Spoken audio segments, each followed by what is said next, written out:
నాకు 19 సంవత్సరాలు. నేను ఇంటర్మీడియట్ చదువుకున్నాను. గత 2 సంవత్సరాల క్రితం నన్ను పుల్లపతి సత్యదేవ్ అని చెప్పి ఒక అతను లవ్ చేస్తున్నాడు అని చెప్పి నేను పెళ్లి చేసుకుంటాను, నిన్ను లవ్ చేస్తున్నాను అని చెప్పి నా వెంట తిరిగేవాడు. నా వెంట తిరుగుతుంటే ఇలాగా తన ఇష్టపడుతున్నాడు అని చెప్పి నేను కూడా ఇష్టపడ్డాను. ఇంట్లో ఎవరు లేని సమయంలో తను మా ఇంటికి వచ్చి మేమిద్దరం ఫిజికల్ గా కలవడం జరిగింది.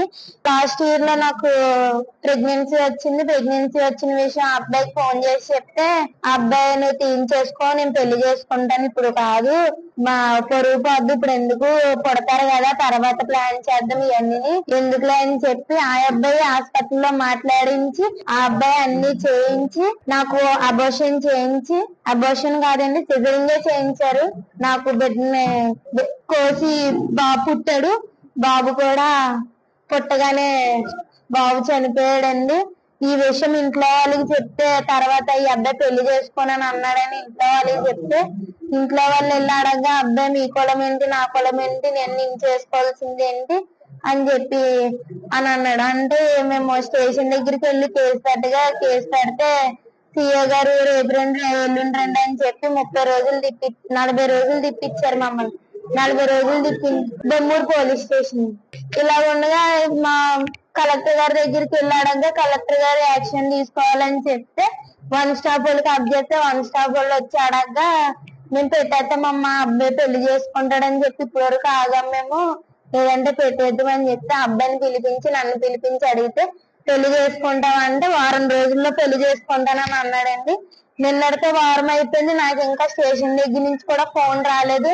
నేను భరత్ గారి దగ్గరికి వెళ్ళి ఇలా జరిగిందని చెప్పి నా పరిస్థితి ఇలా అయ్యిందండి, నాకంటూ ఎవరు లేరు, నేను మా అమ్మ తప్ప పోరాడుతున్నాం, నేను తిరిగిన చోట్లేదండి, తిరిగి భరత్ గారి దగ్గరికి వస్తే భరత్ గారు నా కేసు తీసుకుని న్యాయం చేస్తానమ్మా, నీకు నేను అండగా ఉంటాను, లాస్ట్ వరకు నీకు న్యాయం చేసేలాగా అబ్బాయి పెళ్లి చేసుకునేలా చేస్తానని చెప్పారండి.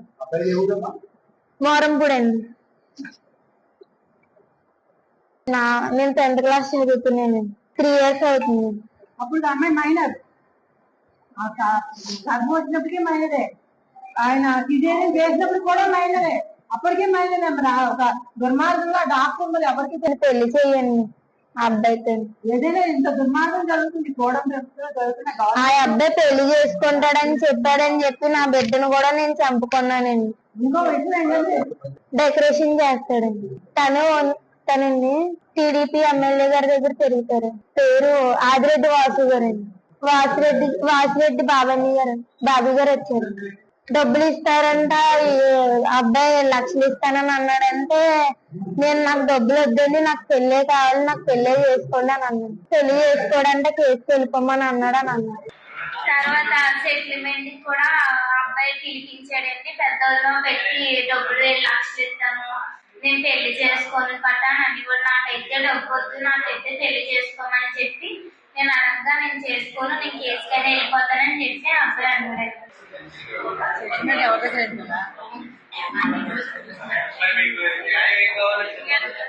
నాకైతే నాయమైతే పెళ్లి చేయాలి.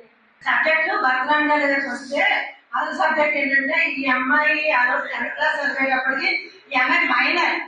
ఆ పిల్లగాడు ఈ అమ్మాయి ప్రలోభ పెట్టి వెనకాల కూర్చున్నాడు తల్లి. వెనకాల కూర్చున్నది ఈవిడికి తల్లికి తెలియకుండానే వీళ్ళిద్దరు కూడా ప్రేమించుకోవడం తిరగడం 10th క్లాస్ అప్పటికి జరిగింది. అప్పుడు ఈ పిల్ల మైనర్. ఇలా పిల్ల చెప్తున్న ప్రెగ్నెన్సీ వచ్చిందని, ప్రెగ్నెన్సీ వచ్చేటప్పటికి కూడా మైనరు. అయితే ఆ పిల్లగాడు చెప్పిన తర్వాత కొన్ని రోజులు జరిపేసి నేను పెళ్లి చేసుకుంటాను, గర్భం తీస్తానని చెప్తే ఆ రోజు 7వ నెల వచ్చిందంట. 7వ నెల వచ్చేటప్పటికి ధవలేసిందాక ఈ ఎంఈఎం హాస్పిటల్ అంట. ఎంఈఎం హాస్పిటల్ తీసుకెళ్లి సిఈఎం హాస్పిటల్ తీసుకెళ్లి అక్కడ పురమాయించి ఆయన డబ్బులు కట్టుకొని సర్జరీ చేయించుకుంటే, ఇప్పుడు సబ్జెక్ట్ ఏంటంటే ఈ పిల్లను అప్పటికి కూడా మైనరే, సర్జరీ చేసేటప్పుడు కూడా మైనర్, అప్పుడు కూడా మేజర్ కాదు. మరి ఆ డాక్టర్ ఎలాగా ఈ అమ్మాయికి ప్రాణం తీసి తీసుకుంటా, పిల్లగాడు ఎలా ఉన్నాడు చూడండి. 7వ నెలలు ఎలా ఉంటాడు పిల్లగాడు. ఆ పిల్లగాడు సర్జరీ చేసి ఎవరికి తెలియకుండానే పెద్ద ఆపరేషన్ అంటే సిజేరియన్ అనమాట. సిజేరియన్ చేసాడు ఆ డాక్టర్ కూడా. చేసేసిన తర్వాత ఈ పిల్ల అప్పుడు వాళ్ళ అమ్మకు తెలిసిందంట. ఈ లోపు ఆ పిల్లగాడు ఫోన్ చేస్తాను, నేను ఎక్కడో ఉందని చెప్పి రోజులు గడిపిపోతుందంటే ఈ పిల్ల ఏం చేస్తుందంటే న్యాయం జరగలేదని పోలీస్ స్టేషన్కి వెళ్ళి కేసు పెట్టి వాళ్ళు 40 రోజులు తిప్పితే ఈ లోపు ఈ అమ్మాయి చెప్తుంది కదా ఎవరి దగ్గర సెటిల్మెంట్ ఉంది. ఎవరమ్మా పేరు చెప్పు, పేరు సెటిల్మెంట్ ఎవరు? వాసిరెడ్డి ఆదండి. ఎవరు? వాసిరెడ్డి ఆది గారు. వాసిరెడ్డి బాబీ గారు. వాసిరెడ్డి బాబీ గారు పెడితే 7 లక్షలు అంతా ఇస్తా ఉంటే ఈ పిల్లగాడు ఒప్పుకోకపోతే కేసు కట్టమన్నారు. కేసు కట్టిన తర్వాత ఈ 40 రోజులు తిప్పిన తర్వాత ఈ కలెక్టర్ దగ్గరికి వెళ్ళిన తర్వాత ఎఫ్ఐఆర్ ఫైల్ చేసి ఈ అమ్మాయిని చూపిస్తే వారం రోజులు టైం ఇచ్చారంట. ఈ వారం రోజుల టైం కూడా అయిపోతుంది. ఈ రోజు పిల్లలు భర్త గారి దగ్గరకు వచ్చింది. ఎందుకంటే ఒక హత్య చేశారు, వాళ్ళు కూడా హత్య చేసి ఒక ప్రాణం చేశారు. ఒక మైనర్ పిల్లకి సబ్సిడీ చేయడం ఎంత దారుణం. ఈ పిల్లకి వెనకాల తల్లే ఉంది. ఈ తల్లి తప్ప ఎవరు లేరు. ఇవన్నీ చూడుకొని తిరిగినప్పుడు వీళ్ళేం తెలియదా తర్వాత జరుగుతాయి జ్ఞాపకాయ నీ కులం ఏదో చెప్తుంది. నీ కులం లేదు నా కులం చేసుకొని చెప్పి మోసం చేశాడు. ఇప్పుడు ఈ కూడం ప్రభుత్వంలో మన అనంతపురం ఉంది తన్మై ఇవన్నీ ఇలాగే జరుగుతున్నాయి. ఇవన్నీ చూసి వాళ్ళు కూడా ప్రేర్ చేయకపోయి ఇలాంటి పనులు చేస్తారు. ఎప్పుడైనా గవర్నమెంట్ సరిగా ఉంటే ఇలాంటి మాయమతుల్లో చేసి ఇలాంటి పిల్లల్ని మైనర్ పిల్లల్ని మోసం చేసి ఈ రంగా చేయాలన్న భయం పోతుంది. ఎన్నో జరుగుతున్నాయి కదా అన్న లెక్కలు అడుగుతుంది. పెద్దోళ్ళు వస్తే లేకపోతే ఇప్పుడు పెద్దోళ్ళు వస్తాయి కదా పిల్ల చెప్పిన పేరు ఆ పెద్దోళ్ళు వచ్చిన మీద ధైర్యంగా డాక్టర్లు సిజేరియన్ చేశాడు. ఆ రోజు కదా పిల్ల ప్రాణం పోతా లేదా చిన్న ప్రాణం తీసాడు. తల్లి ప్రాణం పోతే కంటికి ఇంత దారుణం జరుగుతుంది ఈ గొడవ ప్రభుత్వంలో. ఇవన్నీ పక్కన పెట్టి ఒక చూసారు బయటకు ఎక్కువస్తారు కొరగాలందరూ ఈ పిల్లకి ఎవరో అన్నాకు లేదని చెప్పి వాళ్ళ ప్రజలు ఎక్కువస్తారు అనమాట. ఒక మైనర్ పిల్లలు పట్టుకొని మైనర్ పిల్లని ప్రలోభ పెట్టి మరి గర్భం చేసి మళ్ళీ గర్భం కూడా పెద్దవాళ్ళు ఒత్తిడి మీద ఆకలి పురమాయి చేసి గర్భం తీసేసారంటే ఆ డాక్టర్ కూడా ఆ పెద్దవాళ్ళు ఎంత ఉందని కదా ధైర్యం. ఇంకా పిల్లగాడు ఎవరి దగ్గర ఉంటాడమ్మా? ఎమ్మెల్యే గారి దగ్గర ఉంటాడండి. టీడీపీ ఎమ్మెల్యే గారండి వాసిరెడ్డి. అది తెలియదు కదా. అందుకే భద్రాంగానికి వచ్చింది. అందుకే భద్రాంగానికి వచ్చింది. ఎందుకు అనుకున్నావు? ఇవన్నీ చూసిన తర్వాత నిన్న చోట్లు చూపించు. భద్రాంగానికి వచ్చింది. అందుకే న్యాయం జరగలేదు. నువ్వేదో చూపించినట్టున్నా వాసు గారు అదే ఆదిరెడ్డి వాసు గారు ఉంటారు కదా ఆయన గారి దగ్గర ఉంటాడండి. ఆయనతో పడితే ఇంకోండి ఈ అబ్బాయినండి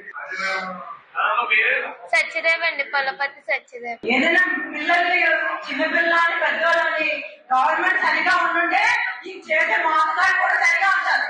అందుకని బడ్జెట్ అయిపోతున్నారు. అంతే చిన్న పెద్దలని ఎంత హక్కు లేదు కాబట్టి పిల్లలు మధ్యాహ్నం వచ్చి ఏడుపు నాకు న్యాయం ఏదైనా కూడా ఒక ప్రాణం చిన్న ప్రాణం తీసేశారు.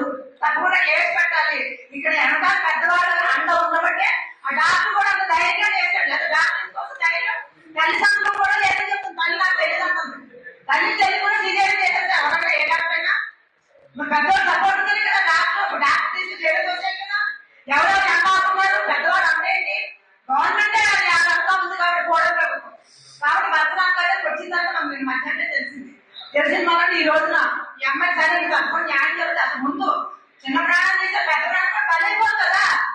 బలైపోతుంది పిల్ల ఇలా ఎంతమంది ప్రాణాలు పోతాయి. ప్రాణం పోయిన తర్వాత అప్పుడు అనుకుంటే ఏం కాదు. ఇప్పుడు అక్కడే చచ్చిపోయి సంతృప్తులు కానీ ఇంకో పిల్ల కానీ అదే పని ఇప్పుడు కూడాను. ఎందుకంటే దారుణానికి ఏముండవు.